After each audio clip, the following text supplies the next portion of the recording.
64 number question है। Effective root zone depth of sugar cane is considered as. गन्ने का effective root zone का depth कितना होता है? तो देखिए, किताब पढ़ेंगे तो 180 सेंटीमीटर लिखेगा, लेकिन जब आप दिमाग से किताब पढ़ेंगे तो आप इफेक्टिव वर्ड यहां लिखा हुआ है प्रभावी, टोटल नहीं, प्रभावी। प्रभावी किसको कहते हैं? तो रूट की गहराई तो 180 सेंटीमीटर तक होती है, तो पूरे गहराई से हर जगह से पानी बराबर ही थोड़े ना सॉइल से लेता है हमारा जड़ या न्यूट्रिएंट लेता है। जो सबसे नीचे होता है वो बहुत पतला होता है, ऐसे ही नाम का होता है, ठीक है ना। ना तो पानी ज्यादा ले पाता प्लांट के लिए, ना न्यूट्रिएंट ज्यादा ले पाता, तो इसीलिए वो प्रभावी तो है नहीं। तो प्रभावी कितना होता है? तो होता है 120 सेंटीमीटर। यहां पर टेबल बना के लिखा हुआ है कि 0 से लेकर के 30 सेंटीमीटर गहराई तक जो रूट होता है वो इतना % पानी और न्यूट्रिएंट लेता है, ठीक है, या उसका वजन इतना % होता है। रूट सबसे ज्यादा फैला होता है। फिर 30 से 60 सेंटीमीटर तक इतना ज्यादा फैला होता है, सबसे ज्यादा लेता है, मतलब इससे ज्यादा ये लेता है पानी और न्यूट्रिएंट। जो लास्ट में है 120 के बाद वाला, 120 से 150 वाला, वो देखिए 1 से 7% है। अब 150 से 180 जो सबसे निचला 120 सेंटीमीटर मारे ना, तो जो नीचे का 60 सेंटीमीटर बच गया होगा वो अधिक से अधिक 7%, टोटल जितना पानी चाहिए उसका 7% ले रहा है, ठीक है। 0 से 7 तक वेरी कर रहा है ना। ये दो पार्ट में बट गया, 120 से 150, 150 से 180, दोनों मिलाकर के तो 0 से मैक्सिमम यहां 7 ही है ना, ये 0 से 4 और 1 से 7, तो इसीलिए इसको इफेक्टिव रूट जोन डेप्थ कहते हैं। 64 नंबर में और तो कुछ नहीं है, देख लेते हैं, नहीं है, ठीक है। आगे आइए 65 number, measure of dryness of a region. Dryness किसको कहते हैं? अगर किसी रीजन का, किसी एरिया का, किसी क्षेत्र का, ठीक है ना, ज्योग्राफिकल क्षेत्र का, भौगोलिक एरिया का, इंडिया में जैसे राजस्थान हो गया एरिड रीजन में, और बाकी उसके सटे हुए इलाके हरियाणा, गुजरात, पंजाब, ये हो गए सेमी एरिड में। बाकी इधर बीच का इलाका हम लोग का जो है वो ह्यूमिड में आता है। तो इन इलाकों का, इन रीजन का, इन क्षेत्र का एरिडिटी, ड्राइनेस मेजर करने के लिए जो टर्म यूज किया जाता है उस टर्म को क्या कहते हैं? तो ड्राइनेस मेजर करने के लिए जो टर्म आता है उसको एरिडिटी इंडेक्स कहते हैं। एक क्वेश्चन, ठीक है। दूसरा, एरिडिटी इंडेक्स का फॉर्मूला क्या होता है? ये दूसरा क्वेश्चन पूछ ही देगा, नहीं पूछा, पता नहीं क्यों नहीं पूछा, पूछ ही देना चाहिए था। ये देखिए, एरिडिटी इंडेक्स का फॉर्मूला होता है potential evapotranspiration minus actual evapotranspiration upon potential evapotranspiration गुने 100। अगर ये फॉर्मूला नहीं दिया हुआ है, अगर वर्षा के टर्म में दिया हुआ है, प्रेसिपिटेशन के टर्म में, तो लिख दीजिए एनुअल प्रेसिपिटेशन बटा पोटेंशियल इवेपोट्रांसपायरेशन। ये दोनों चीजें एक दूसरे के समतुल्य है। देखिए, ये समतुल्य का साइन है, बराबर नहीं है, समतुल्य का साइन है। दो क्वेश्चन हो गए, एक तो एक ए। और तीसरा क्वेश्चन इसमें से पूछ सकता है आपसे, एरिडिटी के आधार पर रीजन को 4 तरह में बांटा गया है, ये भी पूछ सकता है आपसे, hyper arid, arid, semi arid और ड्राई सब ह्यूमिड। तो aridity index, hyper arid region जो है, जिनको हाइपर एरिड में आप बांटते हैं, उनका एरिडिटी इंडेक्स कितना होता है? तो 0.05 से कम होता है, इतना नहीं, इससे कम। और फिर इससे लेकर, यहां से लेकर के 0.05 से लेकर के 0.2 तक एरिड का एरिडिटी इंडेक्स, सेमी एरिड का 0.20 से 0.50, ड्राई सब ह्यूमिड का 0.50 से 0.65। इसको दिमाग में रख लीजिए। ये 3 क्वेश्चन हो गए, यहां 3 में से एक पक्का ही पूछेगा, चाहे ये पूछ दे, चाहे ये वाला पूछ दे, चाहे ये पूछ दे, ठीक है। क्वेश्चन नंबर हो गया आपका 65। भैया जल्दी जल्दी 70 तक करवा दें कम से कम, है। अब देखिए, a soil has pH 8.5 EC 4 mmHOS per centimetre, mho per centimetre कहते हैं इसको, एट 25 डिग्री सी पर। 25 डिग्री सी इसलिए कह दिया कि रूम टेम्परेचर पर ही सब कुछ डिफाइन होता है, ठीक है। और एक्सचेंजेबल सोडियम परसेंटेज 15 है, मतलब सॉइल का पीएच इतना है, इलेक्ट्रिकल कंडक्टिविटी इतना है और एक्सचेंजेबल सोडियम परसेंटेज इतना है, तो इस सॉइल को किस तरह का सॉइल कहेंगे? तो हमने पढ़ा है सालिन सॉइल, सोडिक सॉइल और सालिन सोडिक सॉइल, ठीक है। तो इनको कौन सा सॉइल हम कहेंगे बताइए। तो इनको अब देखिए सॉइल में जो हमने पढ़ा है भाई, ये क्वेश्चन नंबर कितना है 66 है, तो ये आगे हो जाएगा, ठीक है। थोड़ा उल्टा हम चल दिए थे, कोई बात नहीं। सारे तरह की सॉइल के हमको आपको एक जगह प्रॉपर्टी दिखाएंगे, इधर ही याद आगे वाले क्वेश्चन में, चाहे 70 तक में हो चाहे 80 के पहले वाले में हो, सारे सॉइल को एक जगह मेरा लिखा हुआ है। अब मैं आपको दिखाई दूं क्या, देखिए क्वेश्चन नंबर 76 इसी से आया है। ये कौन सा क्वेश्चन नंबर था 66, हाँ, और 76 में फिर यही इसी टाइप का 76 में फिर इसी टाइप का क्वेश्चन है, तो इसीलिए मैं इसकी चर्चा नहीं कर रहा हूं। आगे में हम डिटेल में इसका किए हैं तो आगे डिटेल हो जाएगा। तो जो भी हम जानते हैं नियम अल्कली का, सालिन का और सालिन अल्कली का, उसमें किसी में फिट नहीं बैठ रहा है मामला, किसी का भी। इसी हम 4 के बराबर नहीं पढ़े हैं, 4 से कम पढ़े हैं, 4 से ज्यादा पढ़े हैं, 4 के बराबर हम नहीं पढ़े। ईएसपी 15 से कम पढ़े हैं, 15 से ज्यादा पढ़े हैं, लेकिन 15 के बराबर नहीं पढ़े हैं। इसीलिए यहां पर लड़के भावुक होने लगते हैं कि अरे कुछ पूछा है, कुछ तो मार दें इसमें, नन कैसे होगा बताइए, इतना लंबा चौड़ा क्वेश्चन है, ऐसा डेटा दिया हुआ है, कुछ तो मार दे। कुछ भी मारिएगा तो गलती है मारेंगे आप, जैसा कि गलती हम किया करते थे। इसीलिए इन तीनों की जो है इलेक्ट्रिकल कंडक्टिविटी या तो 4 से कम होती है या 4 से ज्यादा होती है, या तो ईएसपी 15 से कम होती है या 15 से ज्यादा होती है, 15 के बराबर नहीं होती, तो मारेंगे none. Next question number 67, aquifer which are overlain or underlain by semi permeable strata are referred as semi permeable, ठीक है बच्चों। एक्यूफर तो आप जानते ही होंगे, ओवरलेन पता है आपको, ओवरलेन मतलब एक्यूफर के ऊपरी परत, अंडरलेन मतलब एक्यूफर का निचला परत, और परमिएबल का मतलब समझते हैं आप, परमिएबल का मतलब जिससे पानी पास कर सके, और इम्परमिएबल का मतलब समझते हैं, तो आप कहेंगे कि हाँ समझते हैं, क्या, तो पानी जिससे नहीं पास करे। तो ऐसा नहीं है कि पानी नहीं पास करे, पानी हर चीज से पास करता है।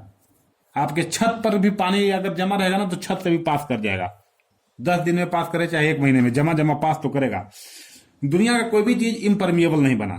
लेकिन मान लीजिए मेरा हाथ का ये लेयर है, इसमें पानी बहुत जल्दी पास कर रहा है, इसके तुलना में इस हाथ में, इसमें अगर 1 घंटे में पास किया तो इस हाथ में पास करने में 10 मिनट लगा रहा है, मतलब 10 गुना।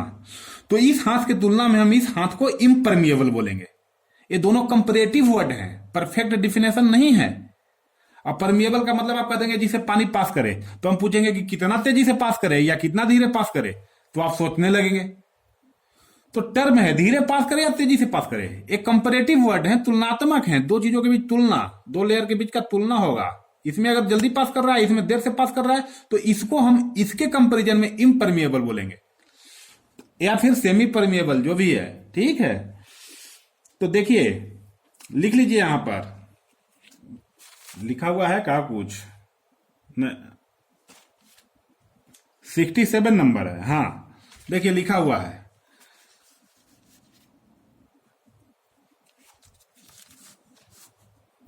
एक्यूफर which are overlain और अंडरलेन बाय सेमी परमिएबल स्ट्राटा आज रेफर्ड है। तो इसको लिकी एक्यूफर कहते हैं, तो लिकी एक्यूफर कहते हैं। तो हम तो लिख दिए हैं यहां पर प्रीज्ड एक्यूफर का डिफिनेशन। ओह 67 नंबर, पता नहीं किसका हम लिख दिए हैं डिस्क्रिप्शन, ठीक है कोई नहीं। देखिए एक यूफर मटेरियल है, ठीक है,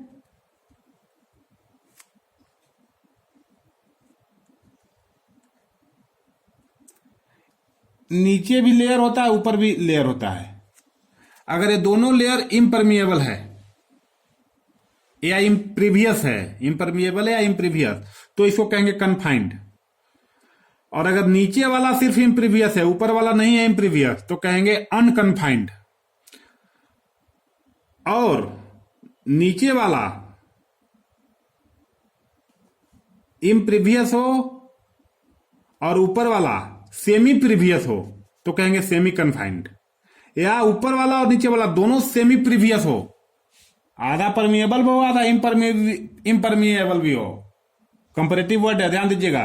मतलब दोनों दोनों सेमी प्रीवियस हो या दोनों में से कोई एक हो जाए, ठीक है। ऊपर वाले को जरूरी है होना, नीचे वाले को जरूरी नहीं है। लीकी एक्यूफर, लीकी एक्यूफर का दूसरा नाम है semi confined aquifer, semi confined. तीन ही तरह के एक्यूफर होते हैं, कन्फाइंड, सेमी कन्फाइंड और अनकन्फाइंड, ठीक है। और देखिए, हाँ, ये जो प्रिज्ड एक्यूफर लिखा है ना, इसको मैंने यहां बताया था कि प्रिज्ड एक्यूफर कितना क्या होता है। देखिए मैं कितना मेहनत कर रहा हूं, हर ऑप्शन को बता रहा हूं। अभी मुझे समझ में नहीं आ रहा था कि मैं लिखा क्या हूं। क्वेश्चन तो है, क्वेश्चन का आंसर है लीकी एक्यूफर या सेमी कन्फाइंड एक्यूफर। ये मैं बताया हूं प्रिज्ड एक्यूफर के बारे में। ये मैं क्यों बताया, इसलिए मैंने इसको साइड में रख दिया था, लेकिन अभी दिमाग में आ गया, ये ऑप्शन में है। तो बच्चों अनकन्फाइंड आपको पता है, कन्फाइंड पता हो गया, लीकी पता हो गया, प्रिज्ड एक ऑप्शन में है, तो आपको समझना तो जरूरी है ना। और पूछ भी दिया जाता है प्रिज्ड एक्यूफर क्या होता है, तो याद रख लीजिए, हमेशा पूछा जाता है, frequently ask. Perched aquifer unconfined aquifer का एक स्पेशल टाइप है, एक स्पेशल कंडीशन है। अगर कंडीशन हो जाता है तो उसको हम अनकन्फाइंड एक्यूफर को ही हम प्रिज्ड एक्यूफर कहते हैं, ठीक है। ये हो गया क्वेश्चन नंबर दूसरा। पहला तो एक क्वेश्चन, दूसरा जो हमने अभी बताया इसका डिफिनेशन। और तीसरा ये कि प्रिज्ड एक्यूफर अनकन्फाइंड एक्यूफर के ऊपर ही लेयर पे पाया जाता है कि नीचे, तो ऊपर। तो 3 क्वेश्चन हो गया क्लियर, ठीक है।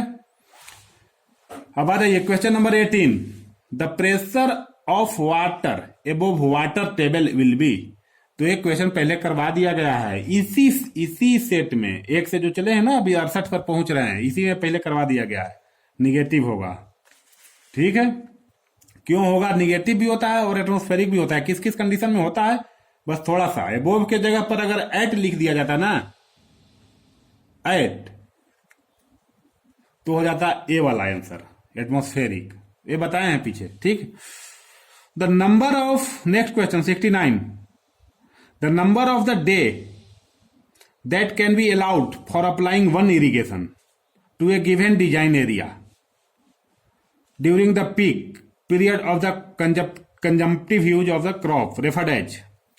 तो ज्यादा पढ़ने की जरूरत नहीं है, यहीं से हमको समझ में आ रहा है। The number of the day that can be allowed for applying one irrigation, एक इरिगेशन के लिए जितना दिन का टाइम लग रहा है। मान लिया होता है ना कभी कभी, आज से पंप आज दोपहर में स्टार्ट किए और कल दोपहर तक चला, तब जाके इरिगेशन हुआ। तो आज दोपहर से कल दोपहर एक दिन लग हुआ ना, या परसों दोपहर में जाके कंप्लीट हुआ तो 2 दिन हो गया। इस 2 दिन को हम क्या कहेंगे, ये नहीं पूछ रहा है कि एक इरिगेशन दे दिए, बंद कर दिए, अब अगला कब देंगे, अगला जिस दिन देंगे, तो दोनों के बीच में गैप को क्या कहते हैं। गैप नहीं पूछ रहा है, ये पूछ रहा है the number of day that can be allowed for applying one irrigation, ठीक है। कि एक इरिगेशन देने में जितना दिन लग रहा है, चाहे आधा दिन लगे, चाहे 1 दिन लगे, चाहे 2 दिन, उसको क्या कहते हैं, तो उसको कहते हैं इरिगेशन पीरियड। इरिगेशन इंटरवल तो उसको कहते हैं गैप को। 2 इरिगेशन के बीच में जितने दिन आपने इरिगेशन नहीं दिया, ठीक है ना, आज दिया इरिगेशन, कल खत्म हो गया, अब कल खत्म हो गया तो फिर कब देंगे, 10 दिन के बाद। तो जो 10 दिन का टाइम है उसको कहेंगे इंटरवल। अब फ्रीक्वेंसी किसको कहेंगे, तो एक इरिगेशन कितने दिन पर दिया जा रहा है उसको फ्रीक्वेंसी कहते हैं। 10 दिन पर एक इरिगेशन, तो इरिगेशन इंटरवल और फ्रीक्वेंसी दोनों जो है ना, केवल पलटने का फर्क होता है। आप पढ़े ना फ्रीक्वेंसी बराबर 1/T, पढ़े हैं कि नहीं पढ़े हैं, दोलक लोलक ये सब पढ़े होंगे, उसमें पढ़े होंगे फ्रीक्वेंसी बराबर 1/T, 1 बटा टाइम पीरियड, ठीक है। बस वही है, उल्टा है। इरिगेशन इंटेंसिटी, तो बच्चों इरिगेशन इंटेंसिटी, कोई बच्चा अगर किसी को आता हो इरिगेशन इंटेंसिटी जरा हमें तो कमेंट करके बताएगा बिल्कुल कि किसको कहते हैं। हम 100% कहते हैं कि इरिगेशन इंटेंसिटी सिर्फ रटते हैं, समझते कोई नहीं है, ठीक है। लेकिन पिछली वीडियो में मैंने आपको क्रॉपिंग इंटेंसिटी बताया था, तो समझ लीजिए दोनों चाचा का लड़का है। इरिगेशन इंटेंसिटी वही चीज है जो क्रॉपिंग इंटेंसिटी है, फर्क अलग है, ठीक है ना। थोड़ा सा फर्क है, बस अब नाम में ही फर्क है और कहीं काम में कोई फर्क ही नहीं है। तो पिछले वीडियो को देख लीजिएगा, समझ लीजिएगा। इरिगेशन पीरियड तो इसका आंसर ही हो गया, ठीक है। क्वेश्चन नंबर 70 कहता है recommended safe limit of land slope for efficient irrigation in medium soil, medium को कहते हैं लोमी सॉइल। तो देखिए बात यह है कि अगर हम लोग मान लीजिए ऐसे उल्टा पलटा खेती करें पुराने तरीके से, तब तो कोई बात नहीं, लेकिन अच्छे तरीके से करें तो लैंड को लेवल करना पड़ता है। ठीक है, और आजकल हम देखे हैं, बहुत जगह देख लिए कि जो सरदार लोग जो है ना लेबलिंग कर रहे हैं, लेजर लैंड लेबलिंग से लेवल कर रहे हैं, तब जाकर के गन्ना बो रहे हैं। ठीक है, तो लेवल कर देंगे तो आप पूरा समतल अगर कर देंगे तो पानी को एक जगह से दूसरी जगह जाने में बड़ा टाइम लगेगा, इसीलिए थोड़ा सा स्लोप दिया जाता है, ज्यादा भी नहीं। अगर ज्यादा देंगे तो फिर पानी तेजी से जाने लगेगा तो इरोजन क्रिएट करेगा। ज्यादा भी नहीं देना है लेकिन थोड़ा सा देना भी है। तो रिसर्च कहता है हमारा कि मीडियम लोम सॉइल के केस में आप कितना देंगे। अगर यहीं पर क्ले सॉइल हो जाता तो कितना देते, यहीं पर सैंडी सॉइल हो जाता तो कितना देते। 3 क्वेश्चन बन रहा है, एक तो क्वेश्चन ही खुद है, दूसरा अगर क्ले सॉइल रहेगा तब कितना और सैंडी सॉइल रहेगा तब कितना। 3 क्वेश्चन बनाना। ठीक है, 3 और बनेगा। अगर मीडियम लोम सॉइल है तो आपके फील्ड की लंबाई कितनी होनी चाहिए, उचित लंबाई। ये भी रिसर्च बताता है कि उचित लंबाई कितनी होनी चाहिए। अगर वही क्ले सॉइल है तो उचित लंबाई कितना, सैंडी है तो उचित लंबाई कितना होना चाहिए फील्ड का, और चौड़ाई तो अपने हिसाब से लोग लेते हैं। ठीक है, तो 3 और 3 6 क्वेश्चन बन गए। अब देखिए एक इंपॉर्टेंट क्वेश्चन इसी में आता है, स्ट्रीम साइज क्या होता है। मतलब किस रफ्तार से, किस डिस्चार्ज रेट से आप पानी देंगे फील्ड में, उतना ही देंगे ना। ज्यादा तेज देंगे तो मिट्टी को उखाड़ने लगेगा ना। तो क्या स्ट्रीम साइज होना चाहिए, पूछ देता है हमेशा स्ट्रीम साइज। स्ट्रीम साइज ही बच्चे को पता नहीं। साइज मतलब बच्चा समझने लगता है कि कोई लंबाई चौड़ाई को साइज कहते हैं, नहीं, डिस्चार्ज रेट को।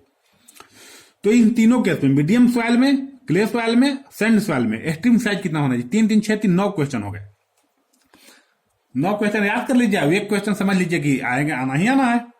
जो बच्चे ज्यादा बेचैन होते हैं किसी भी एग्जाम में, एक क्वेश्चन आना ही आना है। तो आप देख लीजिए ना, जो मैंने आपके लिए लिख रखा है वो कहां चला गया। Question number 70। हाँ, ये देखिए सब हिंदी में लिखा है। मैटर लगता है दिख नहीं रहा है, ऐसे देखिए।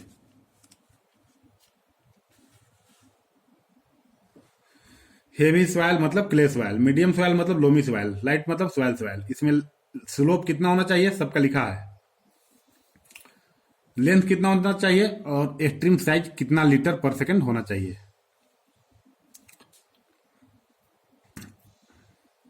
अब ये देख लीजिए, जो स्ट्रीम साइज लिखा है ना कि क्ले सॉइल में 3 से 4 लीटर पर सेकंड होना चाहिए, 1 सेकंड में 3 से 4 लीटर।